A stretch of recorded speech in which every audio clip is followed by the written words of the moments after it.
السلام علیکم ورحمۃ اللہ وبرکاتہ۔ الحمد للہ والصلاۃ والسلام علی رسول اللہ وعلی آلہ وصحبہ ومن والہ بعد۔ شریعت ڈپلومہ کورس کے درس فقہ میں آج ہم انشاءاللہ نماز کے متفرق مسائل سیکھنے کی کوشش کریں گے۔ آج کے دن جو سب سے پہلا مسئلہ ہے وہ یہ ہے کہ دوران نماز نگاہ کہاں ہو۔ تو اس سلسلے میں معلوم ہونا چاہیے کہ نماز کے دوران نگاہ سجدے کی جگہ پر ہونی چاہیے۔ نبی کریم صلی اللہ علیہ وسلم جب نماز پڑھتے تو سر کو جھکائے رکھتے اور نگاہ کو زمین کی طرف لگائے رکھتے تھے۔ نبی کریم صلی اللہ علیہ وسلم کے بارے میں آتا ہے کہ جب آپ کعبہ میں داخل ہوئے تو اپنی نگاہ سجدے کی جگہ سے نہیں اٹھائی یہاں تک کہ آپ وہاں سے نکل گئے۔ دوسرا مسئلہ ہے کہ قرأت قرآن میں سورتوں کی ترتیب کیا ہونی چاہیے۔ تو سورتوں کی ترتیب یعنی جس ترتیب سے قرآن مجید میں ہے اسی طرح سے کہ پہلے سورہ نبا ہے، اس کے بعد سورہ نازعات ہے، مثال کے طور پر 30واں پارہ آخری پارہ، یا چھوٹی چھوٹی صورتوں میں اگر آپ دیکھیں گے تو ترتیب میں آپ آخر کی صورتیں دیکھیں گے تو سورہ لہب پہلے ہے، اس کے بعد سورہ اخلاص ہے، اس کے بعد سورہ فلق ہے، اس کے بعد سب سے آخر میں سورہ ناس ہے۔ تو اس طرح سے ترتیب لازمی کرنا ضروری نہیں ہے نماز میں، نہ تو یہ واجب ہے نہ تو سنت موقتہ ہے۔ ایسا کیا جا سکتا ہے کہ پہلی رکعت میں آپ وہ سورت پڑھیں جو قرآن مجید کے اندر بعد میں ہے، اور دوسری رکعت میں وہ سورت پڑھیں جو قرآن مجید میں پہلے ہے۔ تو سورتوں کی ترتیب ضروری نہیں ہے، واجب نہیں ہے۔ چنانچہ نبی کریم صلی اللہ علیہ وسلم سے بات ثابت ہے، صحیح مسلم کی روایت ہے کہ آپ نے ایک نماز میں ایک ہی رکعت میں پہلے سورہ بقرہ پڑھی، پھر سورہ نساء پڑھی اور پھر سورہ آل عمران پڑھی۔ تو جب ایک ہی رکعت میں ترتیب کے ساتھ نبی کریم صلی اللہ علیہ وسلم نے تلاوت نہیں کی، آپ کو معلوم ہونا چاہیے کہ قرآن مجید کی ترتیب کے مطابق پہلے سورہ بقرہ ہے، پھر آل عمران ہے، پھر سورہ نساء ہے۔ لیکن نبی کریم صلی اللہ علیہ وسلم نے یہ ترتیب پلٹ دی، سورہ بقرہ پہلے پڑھی، اس کے بعد سورہ نساء کے پڑھی، سورہ آل عمران آخر میں کیا، بعد میں کیا، جبکہ سورہ بقرہ کے بعد سورہ آل عمران ہے۔ تو اس طرح سے خود نبی کریم صلی اللہ علیہ وسلم سے ثابت ہے کہ آپ نے ایک ہی رکعت میں سے کیا۔ تو الگ الگ رکعتوں میں اس طرح سے کرنا کہ پہلے بعد کی صورت پڑھنا اور بعد والی رکعت میں پہلے کی صورت پڑھنا، یہ کوئی ضروری نہیں ہے، جائز ہے، چل سکتا ہے، کوئی حرج نہیں ہے۔ جہاں تیسرا مسئلہ ہے وہ یہ ہے کہ اگر کسی شخص کو سورہ فاتحہ بھی یاد نہ ہے، قرآن مجید کو پڑھنا نہیں آتا، تو وہ کیا کرے؟ ایسی صورت میں انسان کو تو سب سے پہلے کوشش کرنی چاہیے کہ سورہ فاتحہ یاد کر لے، کیونکہ اس کے بغیر نماز نہیں ہوتی۔ البتہ اگر کوئی وقتی طور پر اس کو یاد نہیں ہے تو رفاع بن رافع رضی اللہ تعالیٰ عنہ کی روایت پر عمل کیا جا سکتا ہے۔ نبی کریم صلی اللہ علیہ وسلم نے ایک آدمی کو نماز سکھائی تو فرمایا اگر تمہیں قرآن مجید کا کچھ حصہ یاد ہے تو پڑھو، وَإِلَّا فَحْمَدِ اللَّهَ وَكَبِّرْهُ وَهَلِّلْهُ ثُمَّ ارْكَعْ، ورنہ الحمدللہ، اللہ اکبر اور لا الہ الا اللہ کہہ کر رکوع کر لو۔ اسی طرح سے عبداللہ بن ابی اوفا رضی اللہ تعالیٰ عنہ سے روایت ہے کہ ایک آدمی نبی کریم صلی اللہ علیہ وسلم کے پاس آیا اور کہا مجھے قرآن مجید میں سے کچھ بھی حصہ یاد نہیں ہے، آپ مجھے وہ چیز سکھا دیجئے جو مجھے کفایت کر جائے۔ تو آپ نے کہا سبحان اللہ، الحمدللہ، لا الہ الا اللہ، واللہ اکبر، ولا حول ولا قوۃ الا باللہ۔ یہ سنن ابو داؤد کی روایت ہے، جبکہ رفاع بن رافع رضی اللہ تعالیٰ عنہ کی پہلی روایت جو ہم نے پیش کی وہ صحیح ترمذی کی روایت ہے، اس کے علاوہ وہ مسند احمد وغیرہ میں بھی موجود ہے۔ تو یہ دو روایتیں ثابت کرتے ہیں کہ اگر کسی کو واقعتاً کوئی صورت یاد نہیں، سورہ فاتحہ تک یاد نہیں ہے، تو اس کی جگہ پر وہ سبحان اللہ، الحمدللہ، لا الہ الا اللہ، اللہ اکبر وغیرہ پڑھ سکتا ہے۔ لیکن اس واقعہ کو تمام اوقات یعنی ہمیشہ کے لیے جواز نہیں بنانا چاہیے۔ جو شخص ان کلمات کو سیکھنے کی طاقت رکھتا ہے وہ سورہ فاتحہ بھی سیکھ سکتا ہے۔ چنانچہ اگر کوئی مثال کے طور پر اس وقت سورہ فاتحہ اس کو یاد نہیں ہے اور نماز کا وقت ہو گیا تو اس کو نماز پڑھنے کے لیے یہ چیزیں پڑھ سکتا ہے، لیکن اگلی نماز سے پہلے یا جب تک یاد نہ ہو پہلی فرصت میں اس کو سورہ فاتحہ کم سے کم یاد کرنا چاہیے، کیونکہ دوسری بات میں واضح ہے کہ اس آدمی نے کہا تھا کہ میں اس وقت کچھ بھی قرآن مجید سیکھنے کی طاقت نہیں رکھتا اور نماز کا وقت آ چکا ہے۔ تو ایسی صورت میں نبی کریم صلی اللہ علیہ وسلم نے اس سے یہ کہا تھا۔ تو اگر انسان ایسا کوئی موقع آتا ہے تو یہ کر لے، کسی کو مسئلہ نہیں معلوم ہے، کوئی آدمی بدقسمتی سے گمراہی کے راستے پر تھا، اللہ تعالیٰ نے اس کو توبہ کی توفیق دی، تو پھر ایسی صورت میں پہلی مرتبہ جب وہ نماز پڑھے اس کو یاد نہیں ہے تو یہ روایت پر عمل کر سکتا ہے، سبحان اللہ الحمدللہ اللہ اکبر وغیرہ پڑھ سکتا ہے، لیکن دوسری نماز سے پہلے یا پھر جتنا بھی جلد اس کو ممکن ہو، ایک دن میں آدھے دن میں اگلی نماز آنے سے پہلے ہی اس کو سورہ فاتحہ یاد کرنا چاہیے۔ اسی طرح سے آج ایک اور مسئلہ ہے، وہ یہ ہے کہ 2 رکعتوں میں ایک ہی سورت کی قرأت کرنا جائز ہے۔ چنانچہ معاذ بن عبداللہ جوہنی رضی اللہ تعالیٰ عنہ سے روایت ہے کہ ایک آدمی نے انہیں خبر دی کہ اس نے نبی کریم صلی اللہ علیہ وسلم کو سنا کہ آپ نے نماز صبح کی دونوں رکعتوں میں سورہ زلزال کی تلاوت فرمائی، اذا زلزلت کی تلاوت فرمائی۔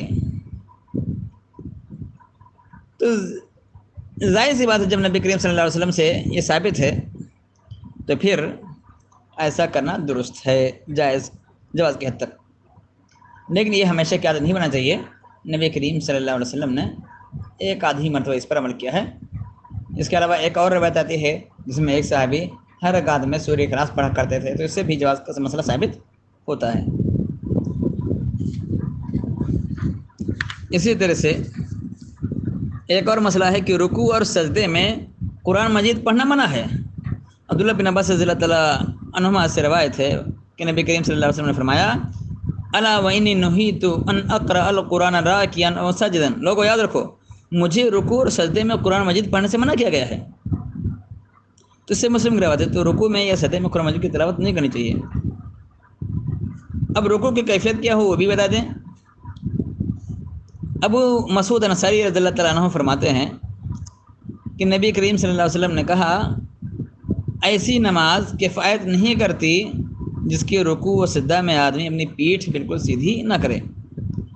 تو حالت رکوع میں کمر بالکل سیدھی ہو، سر نہ زیادہ نیچے ہو اور نہ زیادہ اونچا ہو، دونوں ہاتھوں کی ہتھیلیاں دونوں گھٹنوں پر ہوں۔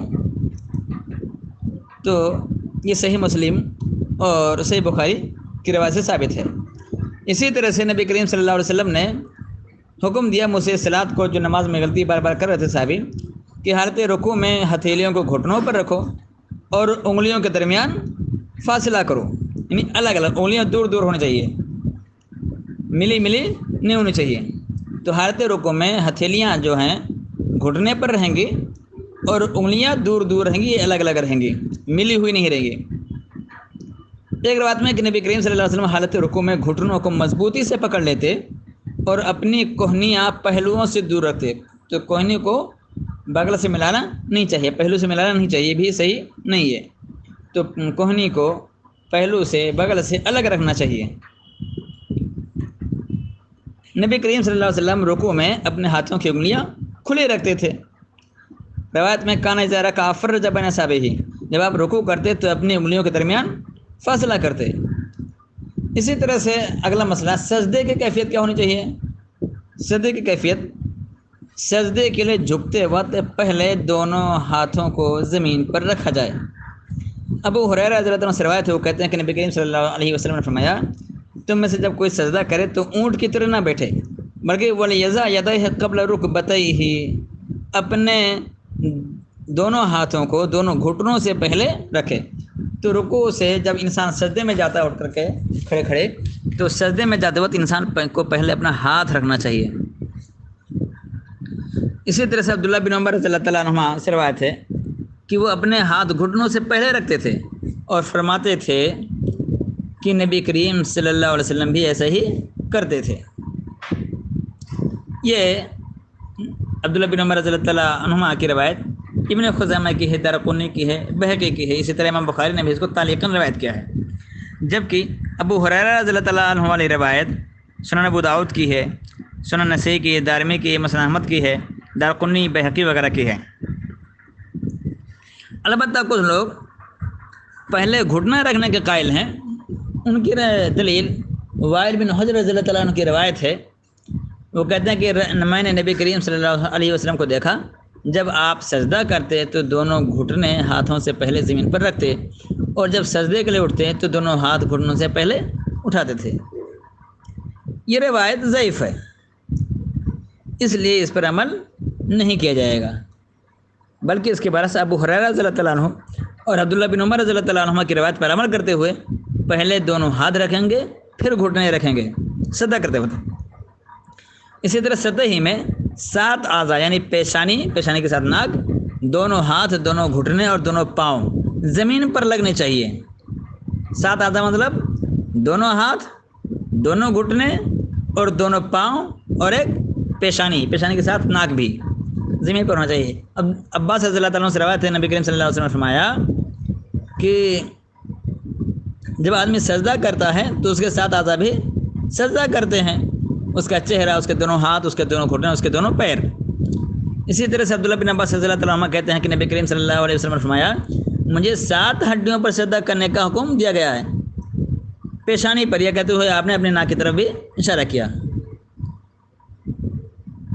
سجدے کے لیے پیشانی اور ناک دونوں زمین پر رکھنا ضروری ہے، یعنی پیشانی کے ساتھ ناک بھی، کیونکہ نبی کریم صلی اللہ علیہ وسلم سے روایت ہے کہ لا صلاۃ لمن لا یمس انفہ الارض ما یمس الجبین، اس شخص کی کوئی نماز نہیں جس کے ناک نے اس طرح زمین کو نہ چھوا جیسے پیشانی نے چھوا ہے۔ تو کیا پتہ چلا کہ پیشانی کے ساتھ ساتھ ناک بھی زمین پر لگنی چاہیے۔ جو لوگ پیشانی کو زمین پر رکھتے ہیں لیکن ناک زمین سے اٹھائے رکھتے ہیں، غفلت میں، نادانی میں یا جان بوجھ کر کے، انہیں اس حرکت سے باز آنا چاہیے، ان کی نماز نہیں ہوتی ہے۔ اسی طرح سے برا رضی اللہ عنہ سے روایت ہے کہ نبی کریم صلی اللہ علیہ وسلم نے فرمایا جب سجدہ کرو فضا کا فیکا، تو اپنے دونوں ہتھیلیوں کو زمین پر رکھو، ورفا مرفقیکا، اور دونوں کوہنیوں کو زمین سے بدن رکھو۔ تو کوہنیوں کو زمین پر بچھانا بھی درست نہیں ہے، جائز نہیں ہے۔ اسی طرح سجدے میں قدموں یعنی پیروں کے ایڑیاں ملی ہونی چاہیے، الگ الگ نہیں ہونی چاہیے۔ یہ ابن خزیمہ کی روایت ہے۔ اسی طرح سے سجدے میں پاؤں کے انگلیوں کے سرے، جو پاؤں کی انگلی کا کنارہ ہے، قبلہ رخ اور پیر کھڑا ہونا چاہیے۔ اسی طرح سجدے میں دونوں ہاتھ پہلوؤں سے بغل سے دور ہوں، سینہ، پیٹ اور رانے زمین سے اونچے ہوں، پیٹ کو رانوں سے اور رانوں کو پڈلیوں سے جدا رکھیں، یعنی دونوں ہاتھ بغل سے ملائیں گے نہیں۔ اسی طرح سینہ، پیٹ اور ران یہ زمین سے نہیں ملیں گے، اوپر ہی رہیں گے۔ اسی طرح سے پیٹ ران سے الگ رہے گا اور ران پڈلیوں سے الگ۔ رکوع کے برعکس سجدے میں ہاتھوں کی انگلیاں ملی ہونی چاہیے۔ نبی کریم صلی اللہ علیہ وسلم جب سجدہ کرتے تو اپنی انگلیاں ملا لیتے، تو رکوع میں انگلیاں الگ الگ رہیں گی، سجدے میں انگلیاں ملی ہوئی رہیں گی۔ تو سجدے کا یہ طریقہ ہے، یاد رکھیں عورت کے لیے بھی سجدے کا یہی طریقہ ہے، اور عورت کے لیے سجدے کا کوئی دوسرا طریقہ کسی حدیث سے ثابت نہیں ہے۔ جو بھی عورت کے لیے سجدے کا دوسرا طریقہ بیان کرتے ان کے لیے کوئی دلیل نہیں ہے، صرف قیاسات ہیں اور اٹکل پچو باتیں ہیں۔ تو آج کے دن بس نہیں، وآخر دعوانا الحمد للہ رب العالمین، والسلام علیکم ورحمۃ اللہ وبرکاتہ۔